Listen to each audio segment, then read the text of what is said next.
Bismillahirrahmanirrahim. Assalamualaikum warahmatullahi wabarakatuh. Alhamdulillah rabbil alamin. Wassalatu wassalamu ala rasulil amin wa ala alihi wa sahbihi ajma'in. Amma ba'du.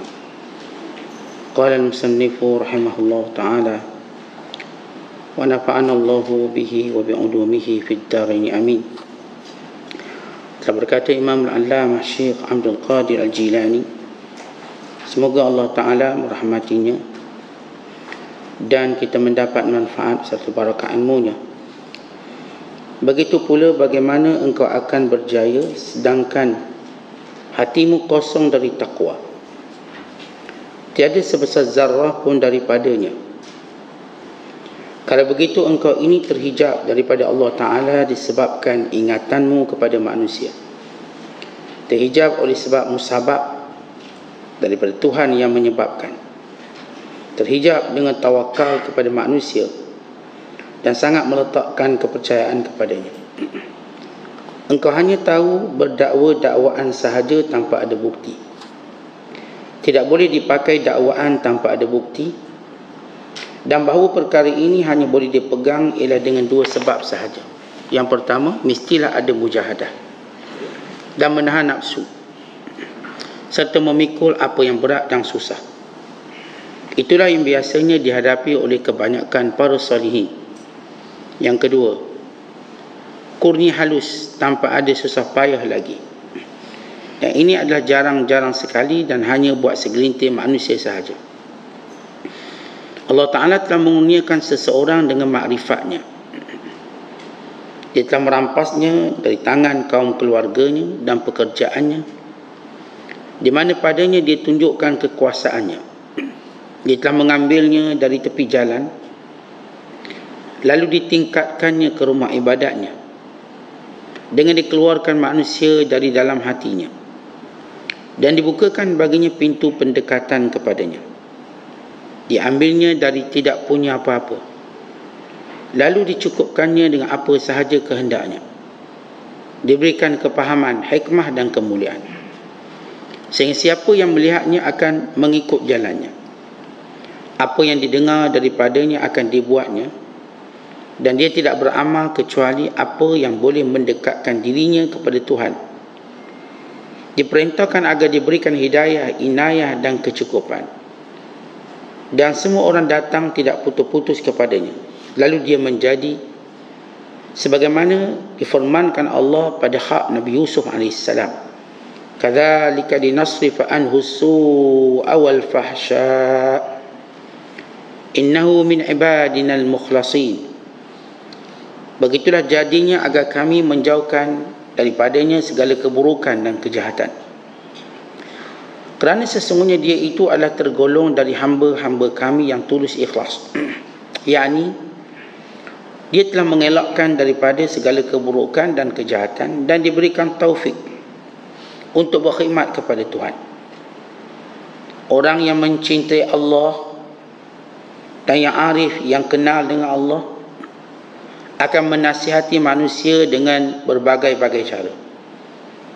Ada kalanya dia menasihati dengan kata, dan di kala yang lain dengan tindakan, dan kadang-kadang dengan semangatnya dia menasihati mereka dengan mereka tidak sedar, dan kadang-kadang mereka sedar. Muslimin dan muslimat sedang penonton yang dirahmati Allah sekalian, semalam kita berbicara tentang hati yang bersih. Bagaimana hati yang bersih itu perlu kita usahakan, perlu kita mendapatkannya dengan membuang segala pergantungan kepada manusia, segala pengaduan kepada manusia, segala tawakal pada manusia, dan memasukkannya dengan tauhid kepada Allah dengan sebenar, keimanan dan juga takwa kepada Allah. Di kalangan manusia ada yang mendakwa bahawa dia telah menjadi orang yang baik, mendakwa menjadi orang yang bertakwa, mendakwa menjadi orang yang soleh, bahkan sebahagian mendakwa menjadi seorang wali Allah. Baik, dakwaan boleh jadi benar, boleh jadi salah. dan semua dakwah. Seorang bila mendakwa sesuatu, apakah dorongan bila dia mendakwa sesuatu? Kadang-kala dorongan dalam dakwaan sesuatu untuk membersihkan dirinya daripada tuhmahan. Kadang-kala dorongan untuk mendakwa sesuatu bagi mengangkat dirinya pada pandangan manusia. Kadang-kadang dorongan dakwaan sesuatu kerana ingin memberi kebaikan kepada manusia. Kadang-kala dorongan dalam mendakwa sesuatu kerana ingin menyembunyikan kekurangan yang ada dalam diri. Umpama begini, kalau seorang mendakwa saya orang pandai, apa tujuan dakwa kata saya orang pandai, saya orang bijak, saya genius, brilliant, saya ni orang yang bijak sana? Sama ada kerana menolak tuhmahan orang terhadap saya. Kalau orang kata dia itu bukan cerdik sangat, dia itu bla bla bla, dia berkata saya orang cerdik. Dakwaan tadi, pengakuan tadi untuk menepis tuduhan. Satu. Atau tujuannya untuk biar orang muliakan dia. Ni tengok, saya ni orang cerdik, maka hormati saya, muliakan saya. Atau tujuan mengatakan dia cerdik untuk menyembunyikan aib dia. Dia memang bodoh, tapi orang bodoh mana nak ngaku bodoh? Ada orang bodoh ngaku bodoh? Tak ada. Maka dia akan kata saya cerdik. Tujuannya untuk tutup keaiban, tanpa ingin dia membaikinya. Ramai dakwa itu dan ini cuma untuk membiarkan dirinya dalam keaiban. Dakwa saya dah pandai lah, padahal tak pandai pun. Bak agama awak ni belajar tak belajar? Saya belajar dari kecil, saya belajar sebab ketua. Tujuannya untuk tutup keaiban, padahal tak belajar. Kau tanya tok guru awak siapa? Saya tok guru saya. Adalah, tak boleh beritahu. Sebab tok guru saya ikhlas, namanya pun orang tak tahu. Dan saya pun tak tahu nama dia sebab dia ikhlas. Dia cuba menutup keaibannya dengan dakwaan itu. Dan ada orang tujuan dakwa, di dakwa saya ni pandai, tujuannya untuk tolong orang. Awak semua tak pandai, saya pandai sebab saya nak tolong awak, saya nak bantu awak, saya nak muliakan awak semua. Sebab seorang bila dia tahu orang tu ada kepakaran itu, maka orang pun percaya. Saya boleh buat benda ni. Kalau seorang doktor kata saya doktor, tujuan apa dia sebut saya doktor? Supaya orang percaya kepada keahliannya untuk dia tolong orang ni. Jadi itu dakwaan. Sama ada kita dakwa menafikan tuduhan pada kita, sama ada kita dakwa untuk angkat kedudukan kita di sisi manusia, sama ada kita dakwa untuk tutup keaiban yang ada pada kita, dan sama ada kita dakwa untuk memberi manfaat pada orang lain. Baik, seorang sentiasa dia mendakwa saya orang bertakwa pada Allah, saya orang takutkan Allah, saya orang alim, orang soleh. Bukan kadang-kadang kita dengar seorang kata saya ialah wali Allah. Baik, apapun dorongan dakwaan kita tak tahu sebab apa, dia lebih tahu. Kalau seorang berkata saya wali Allah, saya orang soleh, saya ulama, saya tok guru, hanya Allah yang tahu apakah dorongan dakwaan dia tadi. Apakah tujuannya untuk memberi manfaat pada manusia?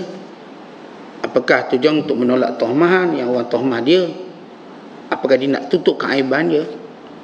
Apakah dia nak mengangkat dirinya di sisi manusia? Maka kata Syekh Abdul Qadir, siapa pun boleh dakwa itu dan ini, tetapi kita akan melihat setiap dakwaan itu ada bukti. Ada dua bukti. Yang pertama ialah seorang itu terkenal dengan mujahadahnya. Kita kenal dia memang orang mujahadah. Kalau dia kata dia cerdik lah, kita kenal dia ni mengaji, membaca, suka beli buku. Kita nampak jalan-jalan usaha dia. Kalau dia kata dia doktor, kita nampaklah dia ada kliniknya, kita nampak dia buka klinik dia, awal tutupnya lewat, tolong sembuhkan orang. Kalau seorang berkata saya orang bertakwa pada Allah, saya orang soleh, mana dia akan bermujahadah. Maka kalau kita nampak latar belakangnya seorang yang mujahadah, menahan nafsunya, memikul segala taklif yang berat dan susah, maka kita tahu dia memang orang soleh. Kalau dia kata saya ni orang baik, orang bertakwa, kita pun tengok dia memang ke masjid, dia memang belajar, Kita nampak dia menjauhi segala perangai-perangai buruk. Kita lihat dia menghiasi dirinya segala perangai baik. Ya benar dakwahnya dia orang baik. Dia orang soleh. Dia orang bertakwa. Dia mungkin wali Allah dengan kesungguhan di ibadat. Kerana ciri-ciri kebaikan ada pada dia. Baik, siapa pun dakwa sesuatu, maka kita akan tengok perjalanan hidup dia. Perjalanan hidup ini ialah nilai dalam dakwaan. Dan inilah yang dilalui oleh kebanyakan para salihin. Mana-mana orang yang berjaya kita jumpa hari ni, dia mesti ada kerja keras di sebaliknya. Mana-mana tuan-tuan tengok orang yang cemerlang hari ini, dia mesti di belakangnya segala perik getir, susah payah yang dilalui. Tak mungkin semudah itu, tak mungkin secara umum. Demikian juga bila seorang berkata dia hati bersih, dia orang bertakwa, dia orang soleh, apa sahaja, mengatakan dia bertakwa, mengatakan dia baik, lalu kita akan menyelusuri perjalanan hidup dia. Dan kita pun sama. Kalau kita kata saya orang baik, sama ada saya kata menolak tuhman orang pada kita, awak ni orang jahat ni, tak, saya orang baik, saya orang soleh, saya orang bertakwa pada Allah, saya takutkan Allah. Baik, kalau begitu orang akan tengok macam mana hidup dia. Ternyata benar, dia telah seorang yang suka bertaubat, seorang yang telah meninggalkan kejahatan dia jauh daripada hidupnya, seorang yang memang berikhtiar bersungguh-sungguh jadi baik, rajin menghadiri majlis ilmu, rajin dia melakukan kebaikan, rajin dia dalam melakukan perkara yang beri manfaat pada manusia. Ini mujahadah dia, betul dakwahnya. Yang kedua, bila orang ni dia panggil gifted, Allah bagi pada dia. Memang kita tak nampak jalan-jalan mujahadahnya, tetapi ini orang yang dipilih oleh Allah. Macam kita sebut cerdik tadilah. Tuan-tuan pernah belajar sekolah, kita ada kawan-kawan, ada kawan-kawan kita cerdik dengan segala usaha dan ikhtiar dia. Kita tengok ada kawan kita biasa je, dia masuk kelas, dia keluar kelas, biasa, tapi dia cerdik. Kita pun kata dia ni talented, Ustaz, gifted, lahu malakatun azimatun, dia ada bakat semula jadi malakah. Tapi orang macam ni tak ramai. Dan orang macam ni sentiasa tidak menjadi kaedah, tidak boleh menjadi ukuran, dan tidak boleh jadi ikutan. Secara cara dia dapat. Siapa yang cuba ikut cara dia, maka dia akan binasa. Yang ikut cara pertama, dia akan sambung. Baik, ada orang benar, kita katakan, kalau saya sebut kaya lah, tuan-tuan, ada orang kaya, dia dengan segala sopayah dia kaya. Ada orang kaya, dia tak payah sopayah, dia lahir-lahir dah kaya, ayah kaya, mak kaya. Dia remaja, dia dah menikmati segala kekayaan. Ada orang tua baru menikmati kekayaan.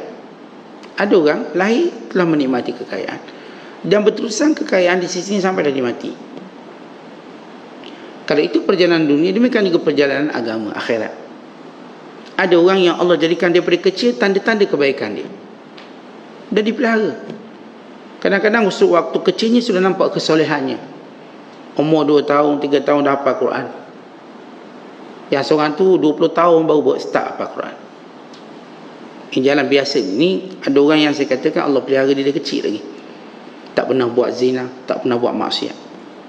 Allah pelihara dia kecil-kecil dah rajin belajar, usia muda dah alim. Sebagaimana kisah Imam Nawawi rahimahullahu ta'ala, waktu kecil sudah bertemu Lailatul Qadar. Waktu kecil lagi dah jumpa Lailatul Qadar. Orang lain pun tak tahu Lailatul Qadar. Waktu kecil sudah sibuk baca Quran, sudah sibuk menelaah buku, sehingga dia tidak suka berkawan dengan budak-budak, dan budak-budak suka membulinya, memaksa untuk kawan dengannya, dan dia menangis setiap kali dipaksa untuk bermain, sebab dia suka baca Quran. Sehingga seorang ulama datang, bawa Imam Nawawi balik rumah, lalu dia bertanya pada ayahnya, apakah ini anakmu? Ya, jaga dia elok-elok, kerana aku lihat dia ada kemuliaan. Fa inna lahu sya'n, lahu sya'n, dia ni ada suatu benda yang mulia. Dengan firasat Allah beri, akhirnya ayah Imam Nawawi mula beri perhatian. Sehingga Imam An-Nawawi rahimahullah alim pada usia amat muda. Pada usianya 19 tahun dia sudah mengarang kitab yang bermanfaat pada orang ramai. Ya, dia meninggal pada usia 45 tahun. Usia yang amat muda. Tetapi manfaatnya macam orang berusia ratusan tahun. Dengan kitab Azkar, Riyadhus Salihin, dengan kitab Majmu', dengan kitab Rawdah, dengan kitab At-Tibyan, dengan kitabnya Syarah Sahih Muslim, dan kitabnya Tahzib Asma' wal Lughat, dan kitabnya Bustanul Arifin, dengan kitabnya Fatawa An-Nawawi.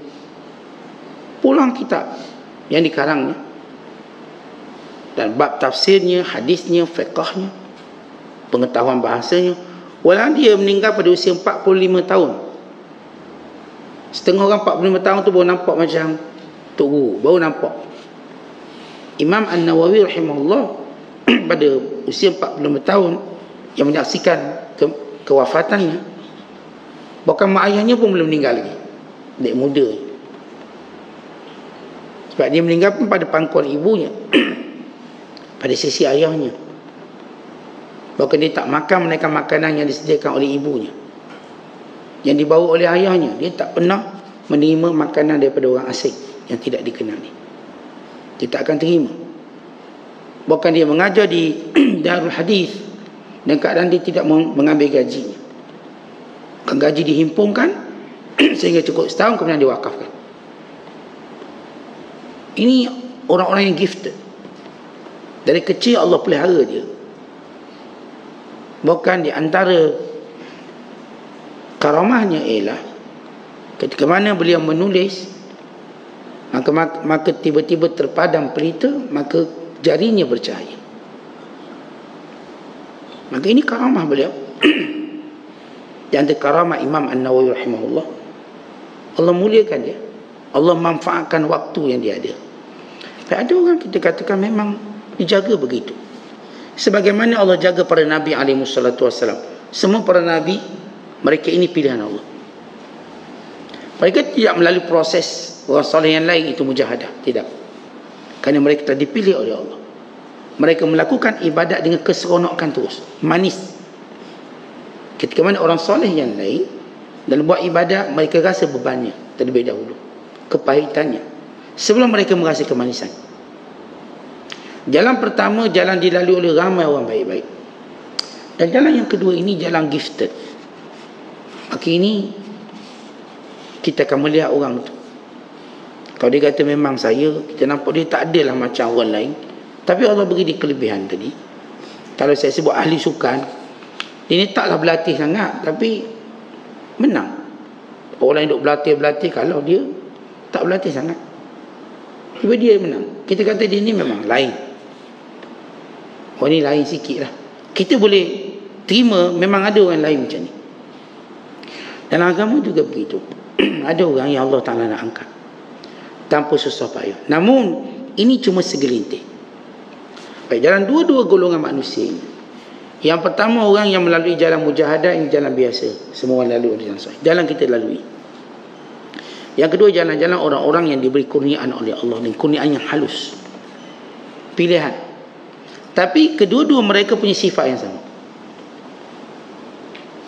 Walau jalan mereka berbeza dalam menghadapi ataupun memperoleh ketakwaan dan penyucian hati, tetapi natijah mereka sama. Apa natijah mereka? Allah mengurniakan kepada mereka makrifatnya. Baik, bila kita sebut orang-orang yang benar-benar nak bersihkan hati, dia mesti melalui dua jalan, mujahadah, ataupun memang Allah Ta'ala nak berikan hidayah khas kepadanya. Hidayah khas yang menjadikan dia mengenali Allah Subhanahu Wa Ta'ala dengan caranya tersendiri, bukan jalan kebiasaan. Kalau saya katakan ada orang yang dia berusaha untuk jadi kaya, dia masuk kursus untuk kaya, dia melalui jalan-jalan tadi. Dia jatuh bangun dalam kekayaan dia. Ada orang tak, dia tak ada pun jatuh, dia memang naik je. Lahir pun dah kaya. Ni siapa dia mati? Mudah dapat gelaran. Kalau gelaran tertinggi lah orang dapat gelaran itu dan ini. Ada orang mujahadah nak dapat gelaran, ada tak? Dia tak perlu mujahadah. Dia lalui jalan yang Allah berikan pada dia. Namun mereka ada persamaan. Persamaan jelas pada pertemuan perjalanan mereka mendekati Allah. Apa dia? Allah berikan kepada mereka makrifat. Kita dah tahu bila sebut Allah beri makrifat, yang ni kenal Allah. Bila kita sebut kenal Allah, orang ni akan takut melakukan maksiat walau sekecil mana pun. Sebab itu para sahabat mengatakan, kami melihat dosa yang kecil itu umpama gunung yang akan menghempak kepala kami. Kerana mereka ahli makrifat.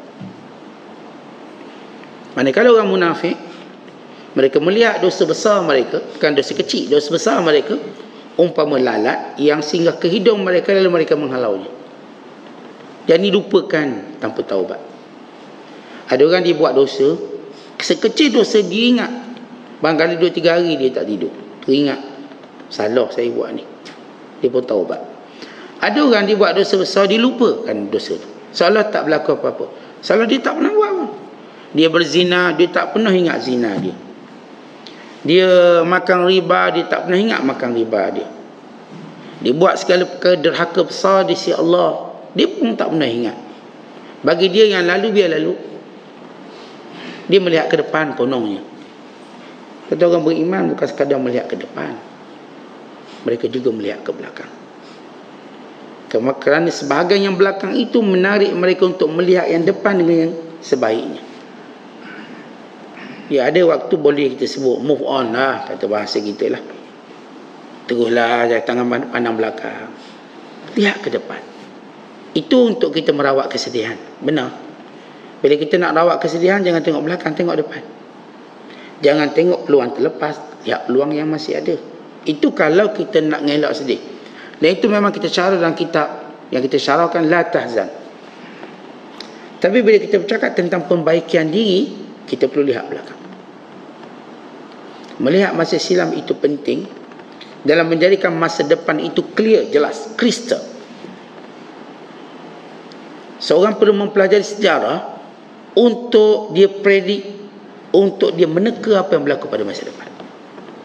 Kita bila belajar sejarah ke belakang, ni mungkin jadi macam ni. Semua orang yang bijaksana, bila dia merancang sesuatu di hadapan, dia melihat yang belakang dulu. Dulu kita pernah buat macam ni, kita gagal, kita buat lain. Dia akan tengok belakang sebelum dia merancang depan. Kita nak jadi baik, nak jadi soleh. Sebagai zaman gelap kita tadi, menjadikan langkah kita suka untuk ke depan. Kita perlu bebaskan. Kadang-kadang belakang dulu kita pernah ambil hak orang lain, kita kena hantar balik. Kita pernah mencerca maruah orang lain, kita perlu meminta halal.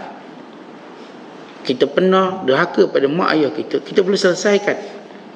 Kita pernah itu dan ini, maka baiki yang silam untuk mendapat kemuliaan hadapan atau kemuliaan masa depan. Manusia mesti baiki silam dia. Dia tidak boleh lupakan yang silam. Dalam hal untuk mengatasi kesedihan, benar, lupakan yang lepas. Yang lalu jangan dikenang. Itu untuk melepaskan kesedihan. Tapi dalam memperbaiki diri, kita perlu lihat silam kita. Umar Khattab di Temenung, dia melihat zaman silamnya. Kalau dahulu aku mati, habis aku. Ini Amru bin Al-As, ke mana datang waktu kematiannya. Dia melihat dinding sambil menangis. Melihat dinding nangis. Lalu anaknya bertanya, ayahku kenapa menangis? Wahai anakku, aku melalui 3 zaman yang berbeza. Satu zaman kejahatan, aku menentang Rasulullah SAW. Kalau aku mati zaman itu, nescaya neraka lah aku. Ingat dulu Allah tegur, lawan Rasulullah siang malam, menghina Islam, apa perkataan yang tak digunakan, menggunakan segala harta untuk menyekat kebenaran, menggunakan segala kepandaian untuk menekan Islam dan umat Islam. Kalaulah aku mati masa itu, neraka aku. Menangis dia. Kemudian dia katanya, aku mulai fasa yang kedua dalam hidup, aku beriman, mendekati Nabi sallallahu alaihi wasallam. Aku merasakan alangkah bahagianya kalau aku mati waktu itu sedang bersama Rasulullah sallallahu alaihi wasallam, menjadi orang kepercayaan Nabi sallallahu alaihi wasallam. Kemudian Rasulullah wafat. Aku melalui fasa yang ketiga, berbalah sama orang Islam. Aku bergaduh dengan orang Islam, gaduh dengan Sayyidina Ali, gaduh dengan sahabat ni, berpuak. Sekarang aku tidak tahu kalau aku mati ke mana aku tak tahu. Dulu zaman jahiliah kalau mati aku tahu aku dalam neraka. Kemudian zaman Nabi SAW, kalau mati aku tahu aku dalam syurga. Tapi sekarang aku tak tahu aku kat mana. Kalau aku mati sekarang tak tahu kat mana. Lalu dia pun menangis. Lihat, kalau kita nak baik, kita perlu melihat masa silam kita. Kerana orang beriman tidak pernah lupakan dosanya. Mereka cuma berusaha untuk lupakan kebaikannya. Kita orang beriman nak jadi orang baik, nak jadi hati baik, jangan sesekali cuba ingat kebaikan kita. Lupakan kebaikan. Kerana melupakan kebaikan menghasilkan keikhlasan. Melupakan kebaikan menjadikan kebaikan itu tersimpan di sisi Tuhan. Melupakan kebaikan menjadikan kebaikan itu sentiasa berkembang. Sentiasa berkembang. Ada keberkatan. Dan melupakan kebaikan menyelamatkan kebaikan itu daripada rosak. Tuan-tuan tahu apa yang menjadikan kebaikan kita rosak? Bila kita ngungkit, saya dulu buat ni, buat ngungkit. Kita memang sebagai ungkitan kita menjadi bentuk penghinaan pada orang lain. Mu ni kalau aku tak tolong kering mati kamu. Mu ni kalau aku tak tolong jadi gitu begini, buat sakit hati orang. Dengan ungkitan kita, maka kita bimbang, amalan kita habis. Kerana Allah sebut dalam Quran, bila Allah menyatakan ya ayyuhallazina amanu la tubtilu a'malakum.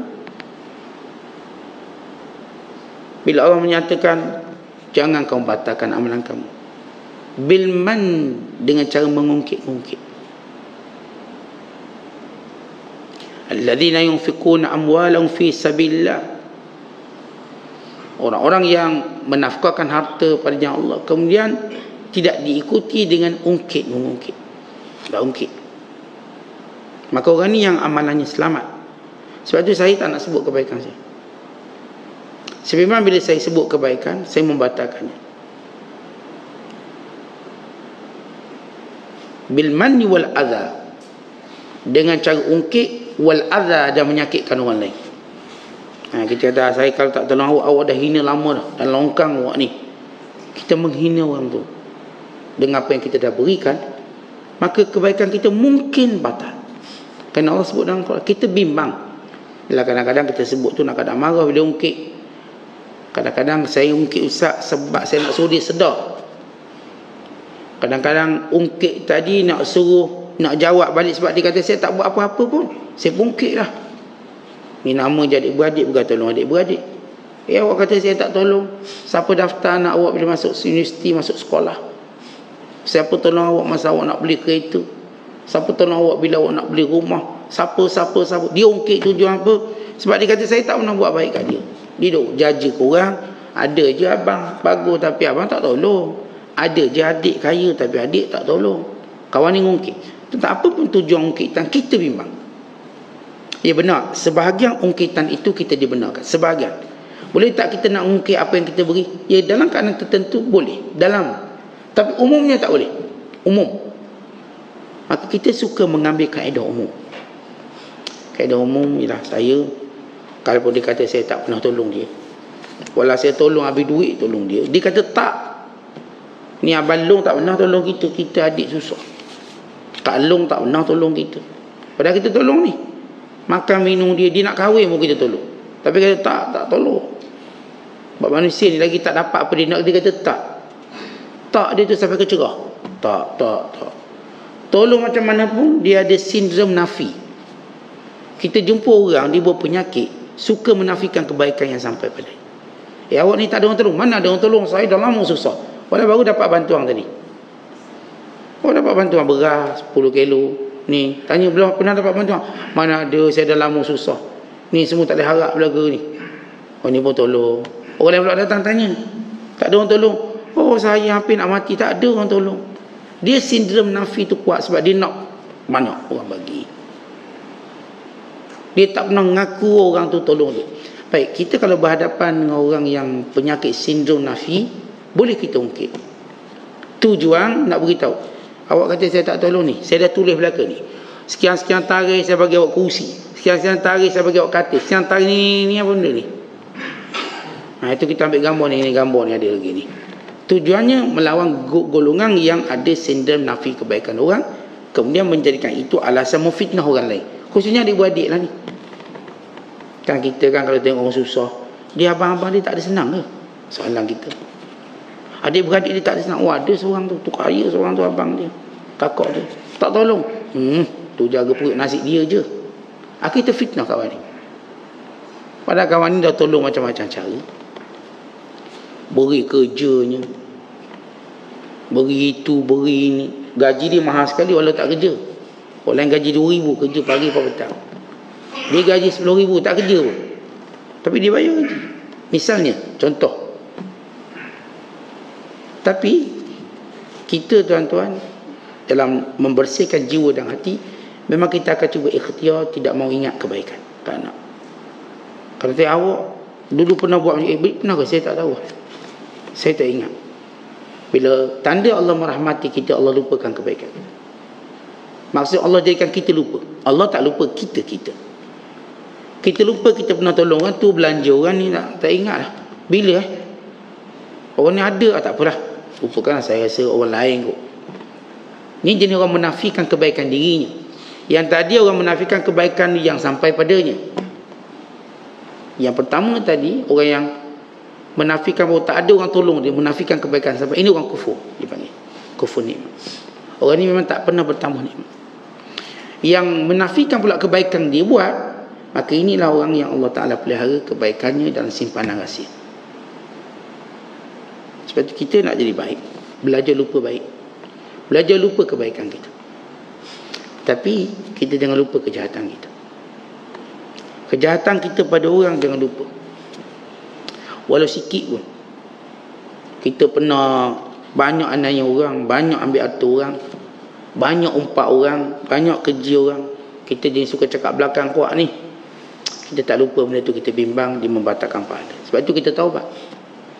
Sebab itu kita cari jalan penyelesaian atas kejahatan silam. Orang yang tidak pernah cari jalan penyelesaian atas kejahatan silam, dia tak boleh berubah dengan baik. Kalau dia cuba jadi baik, dia akan nak tarik balik ke belakang. Ada sesuatu yang menariknya untuk diselesaikan. Sebab tu kita tengok ada orang ni baik, dia boleh bundur belakang balik. Lepas tu baik, bundur balik. Kenapa? Ada kejahatan yang belum selesai menarik dia. Kejahatan tu belum selesai diselesaikan. Sebab tu bila kita nak taubat, apa yang penting ialah selesaikan zaman silam kita. Apa yang boleh kita selesaikan? Kalau saya katakan tadi kita pernah berhutang tak bayar, usahakan bayar. Tuan-tuan tak mampu jadi baik kalau masih tanggung hutang orang. Baik, dia itu dah berubah apa hutangku pun tak bayar lagi. Lihat dia punya tohman tu kuat. Dia dulu memang teruk lah, kaki itu kaki ini, sekarang rajin ke masjid, sekarang kuliah depan sekali, sekarang dia lah yang misal itu dan ini. Orang berkata, baik apa hutang aku pun tak bayar, bukan banyak RM100 tak bayar. Maka dia akan tohman tadi akan menjadikan langkah dia untuk jadi baik itu perlahan, cukup perlahan. Tentu antara bila kita nak jadi baik, hati bersih, Allah berkati perjalanan kita. Ia bukan sekadar soal berkaitan dengan hubungan kita dengan Allah, itu pasti. Tapi ia juga berkaitan dengan hubungan kita dengan makhluk. Orang yang ada bermasalah hubungan dengan makhluk, langkahnya menjadi perlahan. Dan kadang-kadang kita nampak dia tersungkur jatuh. Kenapa? Ada sesuatu yang menariknya. Tuan-tuan perhatikan diri masing-masing. Saya perhatikan diri saya. Ada tak kadang-kadang kita mula rasa langkah buat kebaikan itu begitu berat sekali? Berat Ustaz. Biasa kita okey, jadi berat. Dan kadang-kadang kita dapati diri kita terlalu cepat buat jahat. Dan kita ni dah lama banyak tinggal jahat tu jahat. Tapi masih ada lagi kecenderungan kita untuk cepat buat jahat. Ni kalau ada benda-benda fitnah, kita percaya dulu sekali. Apa ada penyakit macam tu ni? Padahal kita dah nak baik ni, tapi kita masih menjadi orang paling cepat percaya fitnah. Bukan kita paling cepat menjadi orang yang suka buat perkara yang tidak baik. Kerana sejarah silam kita belum selesai. Siapa pun nak ke depan, sila selesaikan yang belakang. Tuan-tuan, kalau tuan-tuan buat loan bank, kita layak dah ni, layak dengan gaji kita buat loan tapi tak lulus. Kenapa tak lulus, cik? Sebab loan lama awak tak bayar. Awak punya sejarah pula, sebab awak ambil penangguhan, sebab tu kita tak luluskan. Awak ada ambil penangguhan. Waktu PKP tu awak ambil penangguhan, moratorium. Jadi kami pun tak lulus, misalnya. Jadi artinya semua orang bila dia nak beri kita sesuatu, dia akan tengok kita punya background kita. Khalfiyatuna. Dia kata, ma huwa aw ma hiya khalfiyatuka? Apa awak punya background awak? Cerita belakang awak. Tentang orang Minang anak kita. Memanglah kita tengok dia sekarang kerja tu, kerja ni bagus tu. Tapi kita pun tengok dia dulu macam mana dulu? Tengok. Kita tanya dulu. Kita tengok, oh dulu dia tu duda. Oh duda, kita berslow sikit. Anak suka kahwin duda slow. Sebab anak kita anak dara. Duda dah duda berapa kali? 5 kali duda. 5 kali. Sebab apa dia duda? Nak tanya ni. Sebab apa dia duda? Kita nak terima menantu ni, tahu yang Minang anak kita ni duda, misalnya. Duda pula 5 kali. Banyak tu 5 kali. Kita nak sebab apa? Oh sebab dia begini-begini. Kita akan rasa tak senang bila ada masa depan yang kurang elok. Tiba-tiba dia nak kahwin dengan anak kita pula. Kan anak aku kan jadi yang ke-6 habis. Siapa pun tengok latar belakang. Dia bukan tengok depan je, kan kita tengok dia bagus itu dan belakang, latar belakang. Cerita dia dulu. Sebab tu bila kita tengok orang baik-baik, orang cerita latar belakang dia pun baik-baik. Dulu memang daripada sekolah lagi dia tu bagus orangnya. Daripada sekolah, kat kampung pun dia bagus. Yang cerita. Itu yang menjadikan dia cepat ke depan. Tapi kalau dia ada benda yang tak elok, khususnya dia tak selesaikan. Itu macam saya bagi contoh mudah tadi. Kita dah jadi baik, seorang datang, baik apa, hutang aku pun tak bayar. Bukankah itu menjejaskan? Menjejaskan kita. Nampak simple, hutang tak bayar. Baik apa, dulu dia pernah kutuk aku, tak minta maaf pun. Dia masih lagi menyebut. Sebab itu kalau saya katakan, kalau saya dapati diri saya, tuan-tuan dapati diri tuan-tuan, ada waktu kita rasa terbeban buat kebaikan, dan ada waktu kita macam bersegera buat maksiat, ketahuilah kita ada sejarah silang yang belum selesai. Barangkali sejarah silang kita dengan suami kita. Kita memang dah baik dah. Suami kita pun nampak berubah pakai tudung. Dah labur bukan sekadar tutup dada, tutup kaki tu tudung kita panjang. Suami pun nampak bagus, rajin pergi kuliah. Tak cukup kuliah online, offline, bagus. Tapi ada benda kita tak selesai dengan suami kita. Yang penting kan suami kita masih belum redha kita dengan sepenuhnya. Tak redha sepenuhnya. Dia nak marah-marah lagi. Benda-benda dia tak puas hati dengan kita. Kita tak selesaikan benda tu. Kita akan melihat apa yang kita cuba buat tidak mendapat sokongan yang baik. Sama juga kita suami. Bagus dah kita pakai serban pun tebal pada ustaz punya serban. Ustaz pakai 2, kita pakai 4 serban. Dari belakang depan ada. Misal kata baguslah kita ni. Tapi kita ada benda lain dengan isteri kita. Belum selesai. Maka selesaikan. Bukan sekadar kita minta maaf sebagai satu jalan cepat. Tapi kita juga melihat apa benda saya kena baiki. Kerana Allah bila nak jadikan seorang itu benar-benar dikasihinya, setiap tempat yang pernah dia buat jahat, dia datang balik untuk dia buat baik. Dia akan datang balik tempat itu untuk dia buat baik. Setiap orang yang pernah dianiaya, dia datang balik untuk dia beri manfaat. Dia macam orang panggil repay ataupun bayar balik. Pay back. Dia bayar hutang. Dia bayar hutang dia balik. Setiap orang berhutang dengan kejahatan silam untuk dibayar dengan kebaikan yang dia boleh buat sekarang. Setiap kejahatan silam saya ialah hutang saya. Wa imma hutang saya dengan Allah. Wa imma hutang saya dengan manusia. Saya mesti bayar dengan kebaikan. Dulu saya tak sembahyang zuhur katakan. Adalah sembahyang kita tak sembahyang. Kita kena bayar hutang. Ya qada. Dia tak cukup kita taubat kemudian tak nak qada. Qada lah. Dulu tak puasa zaman jahiliah. Betul lah taubat tapi qada. Itu cara bayar hutang. Bukan sekadar qada, saya puasa sunnah pula. Ni cara repay kita ataupun payback kita. Cara kita bayar balik dengan baik. Ada orang tu saya katakan saya hutang tak bayar dia. Berapa hutang? RM100. Saya cari dia balik. Ni RM100. Ni RM1000 saya hadiah. Bila Allah sayang kita. Kalau dahulu dia tak pernah lupa hutang sebab yang kita tak bayar, hari ni dia tak pernah lupa kebaikan yang kita buat pada dia.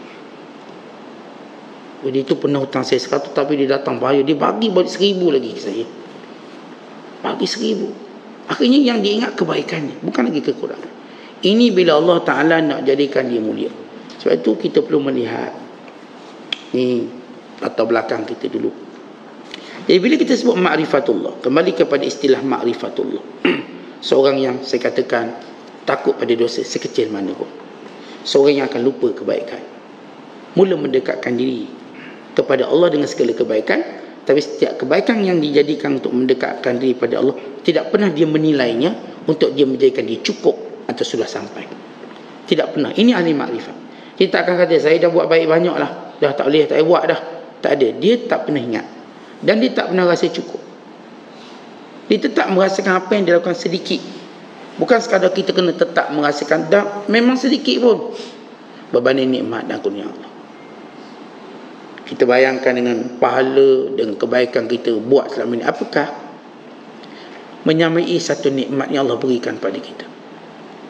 Itu ada seorang hamba Allah di zaman Bani Israel. Dia beribadat pada Allah selama 500 tahun. Di satu pulau, seorang diri duduk. Daripada di hadapannya keluar mata air, dan di belakangnya pohon delima yang dimakan untuk bertahan hidup. Begitu dia hidup. Dan bila mana dia mati, Allah Ta'ala berfirman padanya, masuklah syurga dengan rahmatku. Udkhul jannah birahmati. Dia kata, ya Allah, bukan dengan amalanku.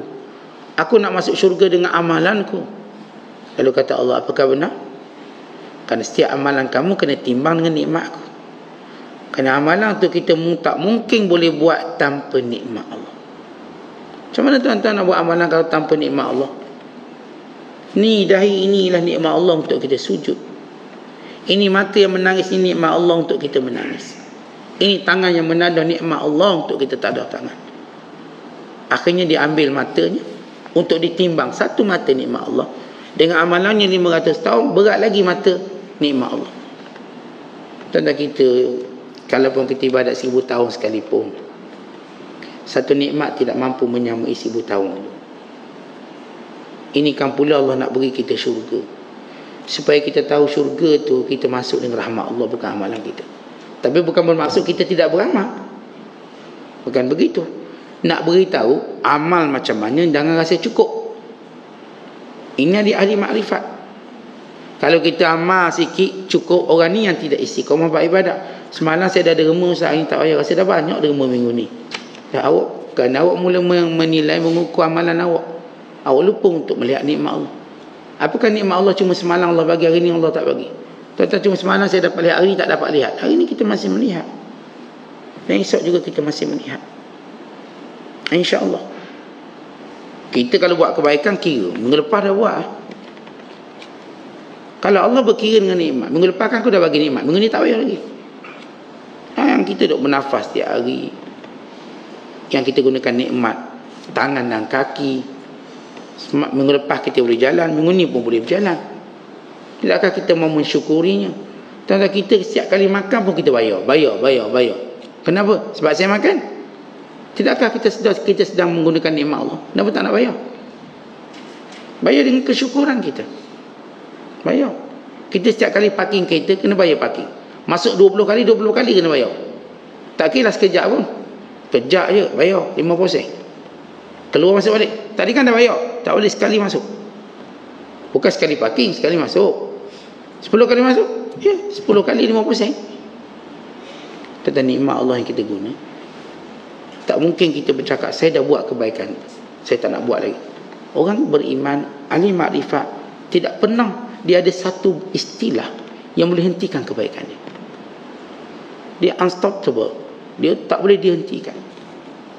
Dia tak boleh dihentikan. Kalau kita tuan-tuan buat baik, sakit sikit, saya tak boleh buat sakit, saya penat, saya itu, dia tak akan berhenti. Ini kalau kita nak kenal siapa ahli makrifat. Orang macam kita tuan-tuan bertambung, berbukit alasan, masih jauh.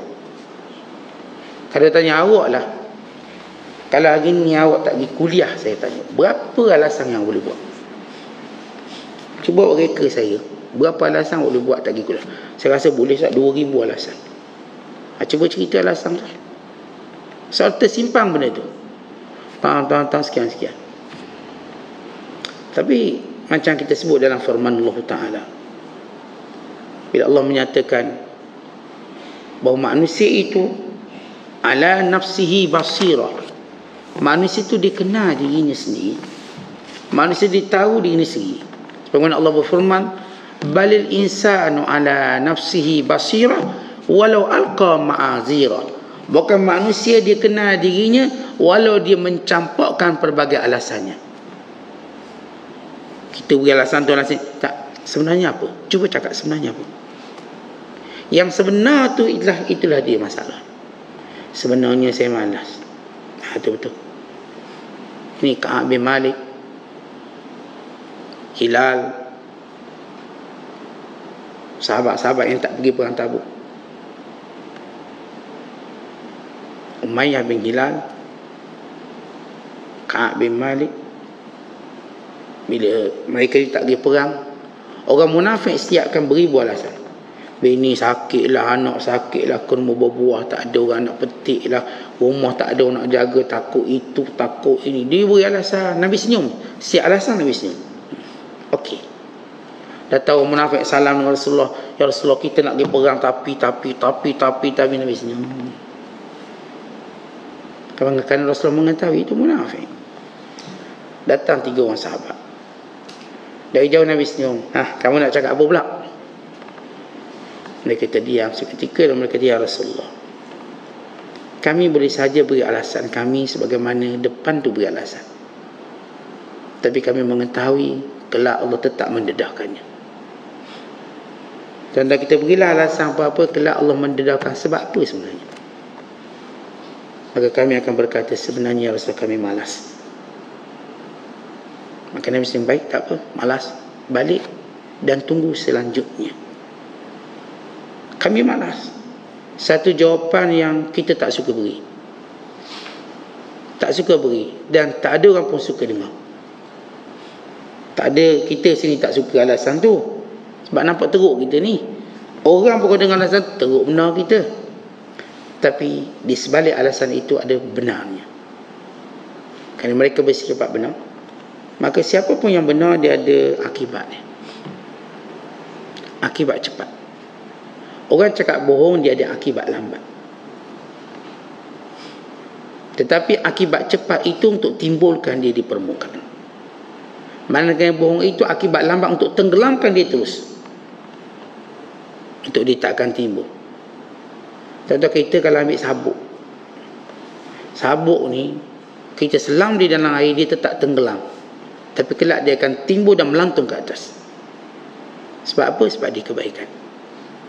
Batu ni, batu kita pegang kat telapak tangan untuk timbulkan dia. Bila kita lepaskan, dia tenggelam senyap ke dasarnya. Itu beza bohong dengan benar.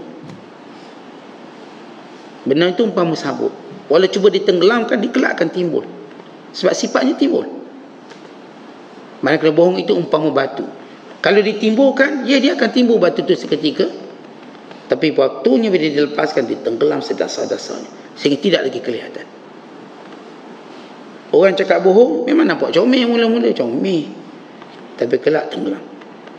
Orang cakap betul ni nampak uduh mula-mula tu, dia dah sebut malas, tapi untuk ditimbul. Lalu datang hukuman pada mereka, 50 hari di pulau daripada bercakap, beri salam dan sebagainya. Dia orang sahabat memilih tak pergi ke masjid, malu nak ngadak ahli masjid. Tapi Ka'ab lawan diri dia, pergi juga masjid. Pergi, orang tak layan, orang tak tengok, beri salam orang tak jawab, orang tak nak cakap. Bayangkan, pergi keadaan orang tak layan kita, tapi dia tetap pergi. Untuk tu sabar dengan hukuman Allah. Ini orang yang hebat sehingga Allah Ta'ala sebut dia dalam Quran. Itu dia kita sebut tentang bagaimana cerita ahli makrifat. Dia tidak terhenti oleh alasan. Dia tak akan terhenti oleh alasan. Dia akan terus buat baik, berakhir dengan kematian. Yang boleh hentikan kebaikannya cuma kematian. Dan sebab itu kita bila tengok, kita masih jauh nak jadi ahli makrifat ni. Alasan ni macam kita banyak lagi ni. Kenapa tak bangun malam? Kamu kan dah pencing dah. Dulu Tak bangun malam, takut ustaz sikit lagi kerja ngantuk mata. Dia nak qiyam 3 pagi. Sekarang dah pencing. Kenapa tak bangun malam? Bangunlah malam, qiyam. Dulu kan ceritanya bila air kat luar, takut ustaz hantu kongkong. Hantu kongkong. Takut. Sekarang ini bilik air dalam bilik tidur kamu. Bilik air dalam bilik tidur pun tak boleh qiyam lagi. Apa lagi alasan kita? Kita tengok dalam agama kita, setiap kali kita beri alasan sesuatu, Allah mendatangkan sesuatu yang menghilangkan alasan, supaya nampak betul bahawa kita enggan dan sombong. Tak erti lah baca Quran, Ustaz. Tak erti baca Quran. Sekarang tuan-tuan ada satu pen, tuan-tuan tekan dia bunyi Quran. Maka baca. Ada YouTube. Tak faham lah Quran bahasa Arab, ada terjemahan, ada syarah.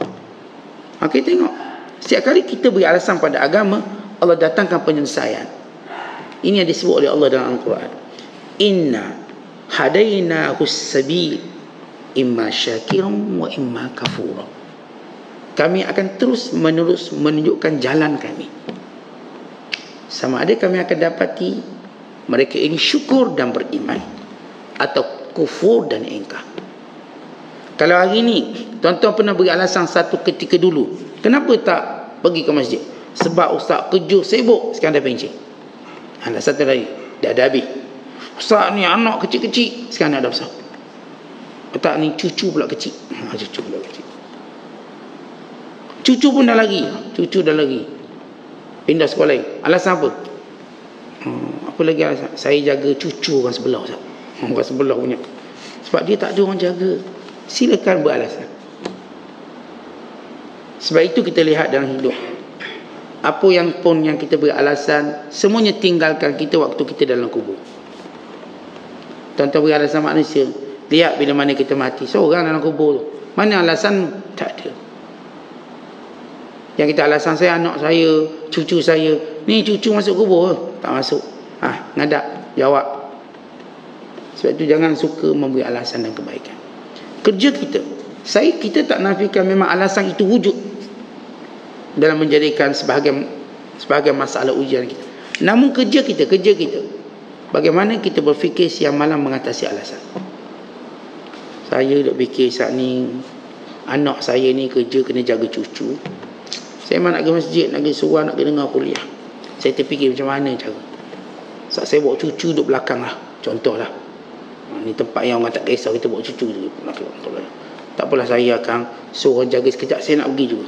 Lepas tu saya balik, saya mula ambil cucu saya. Ini orang yang mencari jalan, ahli makrifat.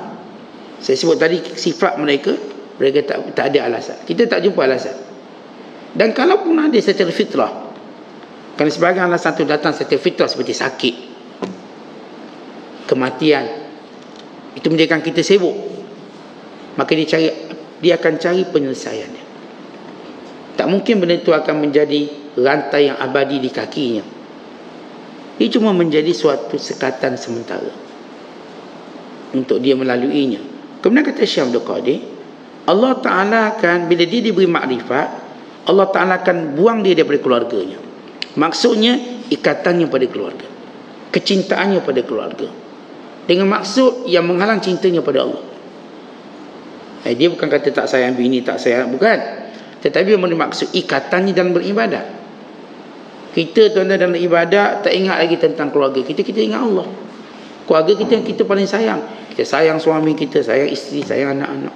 Tapi bila kita solat, kita tak bawa sayang mereka dalam solat kita. Ketika mana kita ibadat, kita tak bawa sayang mereka dalam ibadat kita. Sebab kita perlu menyayangi Allah. Dan ketika mana kita nak buat ibadat, kita tak jadikan sayang mereka sebagai alasan kita. Saya memang sayang, tapi bukan alasan saya. Nabi SAW sayang isteri-isteri baginda. Tak ada orang paling romantik dengan isterinya berbanding Rasulullah. Boleh lari-lari dengan isterinya walaupun pada usia tua, lari-lari. Tetapi bila sampai waktu solat, dia berada di mana? Di masjid, di tempat solat. Dia romantik, tapi dia tahu kasih sayang keluarga jangan menghalang kasih sayang Allah. Ini dia ahli makrifat. Allah akan keluarkannya, dan Allah akan tingkatkan daripada ibadat rumahnya kepada tingkatkan ibadatnya di tempat, di sisi Allah Subhanahu Wa Taala. Bila disebut nama kata ke rumah ibadatnya, dia mula terikat dirinya dengan rumah ibadat. Wa qalbuhu mu'allaqun bil masajid. Hati ini terikat dengan masjid. Dia terikat dengan tempat orang solat berjemaah. Dia terikat dengan tempat orang yang menuntut ilmu. Dia terikat dengan tempat-tempat kebaikan. Kemudian dibuangkan manusia dalam hatinya dan diperlihatkan dan disibukkan untuk dia dekat dengan Allah. Sibuk dia hari ini untuk dekat dengan Allah. Itu sibuk. Dulu sibuk dia untuk dekat dengan manusia. Hari ini sibuknya untuk dekat dengan Allah Subhanahu Wa Taala. Kemudian Allah Taala cukupkannya. Jadi dia diberikan qanaah. Sebab itu disebut dalam hadis Nabi SAW. Aflaha man hudiya ila Islam wa qanna'ahu Allah bima atahu. Untung berjaya orang yang diberi hidayah dengan Islam, kemudian Allah berikan kepadanya kecukupan, qanaah. Tentang masuk kecukupan, kita ni ada batasan, ada limit dalam urusan-urusan duniawi. Umpama gini, kalau tuan-tuan makan, memang makanan tu banyak, tapi kita cukup dengan sepinggan. Ini banyak lagi, tak apa, itu bagi orang yang makan, saya dah cukup. Setiap kali kita buat urusan duniawi, kita ada sifat cukup. Kita tak ada dengki dengan nikmat tadi, cukup. Saya bagi perumpamaan macam kita makan tadilah. Ni memang makanan tu banyak-banyak. Ni dengan island ada ni. Makanan yang macam island, pulau. Buah tu, buah ni kita pun ambil pinggang, tak sikit-sikit. Cukup ke ni? Alhamdulillah cukup ni. Tak tambah lagi? Tak lah. Banyak lagi tu, kerbau ada seekor lagi. Tak apalah, saya ambil seketul je. Dia cukup. Perumpamaan cukup je tadi dah makan. Demikian setiap urusan duniawi. Cukup. Ini orang ni kalau kerja dia ada masa. Maksudnya kerjanya ni. Tak buka ke malam? Tak cukup lah. Siang dah cukup. Malam saya ada urusan lagi. Malam untuk agama saya, untuk ibadat saya, untuk masa dengan Tuhan. Orang ni dia kerja ada masa. Tuan-tuan kita tengok, dia orang buat kajian tentang psikologi manusia. Sehingga mereka aplikasikan dalam jabatan buruh di semua negara. Manusia tak boleh kerja 24 jam. Dia mesti kerja ada masa. Maka masa dia peruntukkan 8 jam. Selepas 8 jam dia sebut overtime. Dia ada. Kenapa dia buat macam tu? Sebab manusia bila dia cuba gila untuk bekerja, dia membinasakan diri. Maka siap pekerja layak diberi cuti lama ni, banyak ni. Wajib majikan beri. Kalau tak beri, kena beri dia gembira dengan triple gaji, 3 kali ganda gaji, atau dengan sekian-sekian. Tuan-tuan kita, Allah Ta'ala dah atur kehidupan kita.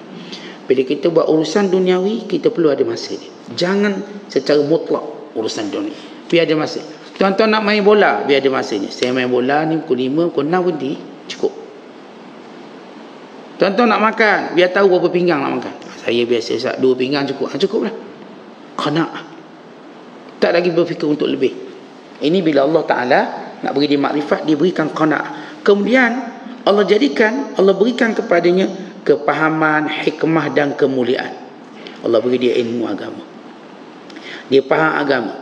Dengan ilmu dan kepahaman agama, dengan inayah, membentenginya daripada buat maksiat. Sebagaimana Nabi Allah Yusuf AS, walau digoda dengan godaan yang tak mungkin ada manusia tolak atas dunia ini. Tak mungkin. Bayangkan dalam rumah yang dikunci pintu dan tingkap, yang ditutup dengan tabir dan langsir, dengan seorang perempuan yang cantik, comel, gebu, molek, mudanya, menggoda Yusuf dengan pangkatnya, dengan dia menguasai suaminya. Dia ni queen control. Makna kata kalau buat pun suami nak marah, tak boleh marah. Kata abang dia macam tu. Tapi Yusuf menolaknya. Anak, aku takut Allah. Tidak mungkin semudah itu. Dan situasi itu manusia menolak. Tidak semudah itu. Sebab itu kita diajar jangan menguji iman. Saya pun nak uji iman saya macam Nabi Yusuf ni. Panggil perempuan comel, goda saya. Tak sempat goda. Tu rebahnya kita. Jangan cuba uji iman kita. Tetapi kalau memang Allah Ta'ala nak pelihara kita, kita mungkin menghadapi situasi seperti Nabi Allah Yusuf AS. Walaupun tidak sehebat baginda. Ni di hulu rasuah dan kadang kita tengah tak ada duit. Tapi Allah datangkan rasa takut. Saya tak nak. Kan awak kan tak ada duit, kita tak ada duit. Nak itu nak ni tak apa-apa. Saya tak akan terdesak, saya tidak akan menjadikan saya cepat melakukan maksiat. Saya memilih kemuliaan dalam kehinaan dunia. Kemuliaan di sisi Allah dalam kehinaan dunia. Saya tidak memilih kehinaan di sisi Allah dalam kemuliaan dunia. Akhirnya ditolak. Akhirnya dia mendapat perlindungan seperti Nabi Allah Yusuf. Tak ada orang ada peluang buat maksiat, dia tak nak buat, kerana Allah pelihara. Ini bila Allah berikan kepadanya makrifat. Maka bertuahlah orang yang Allah Ta'ala pelihara dia daripada buat jahat. Kemudian kata Syekh Abdul Qadir, bila dia sampai peringkat itu, maka dia mula menjadi panduan manusia, ikutan manusia, dan mula menjadi orang yang sentiasa mendampingi manusia dengan nasihat. Ahli makrifat di antara watak dia suka beri nasihat. Dan nasihatnya dia beri dengan pelbagai cara dan rupa. Kadang-kadang diamnya nasihat, kadang-kadang dia nasihat tanpa sedar. Orang ni tak sedar dia sedang diberi nasihat. Ada orang ni sedar dia beri nasihat, tapi kalangnya, perkataannya sentiasa melindungi orang sekelilingnya dengan nasihat. Sebab itu di antara kemuliaan Abu Bakar As-Siddiq. Apa dia kemuliaan Abu Bakar As-Siddiq? Bukan solatnya, bukan puasanya, tapi kemuliaannya kan dia suka menasihati manusia. Abu Bakar dia takkan jumpa orang dia akan nasihat. Contoh bila orang nasihat kita, pertama kita buat apa dia? Kita akan tengok dia ada tak kelemahan. Oh, tak jumpa kelemahan dia. Dia memang ada kelemahan di sisi Allah, tapi kita tak jumpa kelemahan dia kerana Allah tutup. Maka kita terpaksa aku untuk terima nasihatnya. Sebab itu pertama orang buat, bila orang nasihat dia akan tengok kekurangan orang nasihat. Awak nak nasihat orang, awak pun lebih kurang, itu orang tolak. Tapi bila orang ni disebut ahli makrifat, Allah jadikan tertutup pintu hati orang lain untuk melihat kelemahan dia. Kita duduk dengan dia, tak terfikir nak cari lemah dia, hebatnya nasihat dia. Akhirnya kita akutkan apa? Kerana dia ahli makrifat. Maka nasihat dia beri pada semua keadaan dan ketika. Kita sedar ke kita tak sedar, maka beri nasihat. Ini lambang ahli makrifat yang punya hati yang bersih. Sebab bila seorang itu punya hati yang bersih, apa jadi pada dia? Selain dia ada takwa, ada tauhid, ada akidah dalam hatinya, kita akan melihat bagaimana usahanya memberi manfaat pada manusia. Dia orang paling banyak dalam memberi manfaat pada manusia. Dengan apa cara pun. Maka kita dapati sibuknya dengan orang, bukankah dia ingin mengambil hak orang lain untuk dia manfaat, tapi dia sedang memberi manfaat pada orang lain. Lepas itu setiap kali sohbah, persahabatan dengannya, kita dapat manfaat, kita dapat teguran, kita dapat wasiat, kita dapat itu, kita dapat ini. Kerana mereka kalangan ahli makrifat yang tidak akan diam dalam beri nasihat.